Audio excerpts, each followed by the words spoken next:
camouflage trail. I was over the river before the sky was awake. I've kept my ear pressed to the transistor radio. The station is all I have left from my little home. I don't want to leave, but this sorrow was all I could take.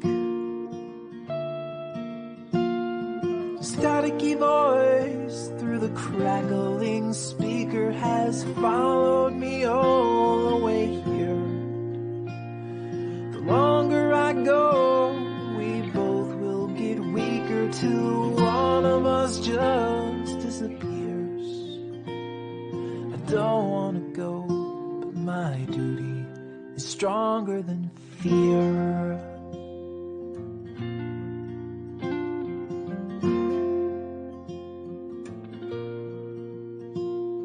I worked 20 years without nothing to show, so I left behind everything that I've known in the hope that my family won't need to go hungry again.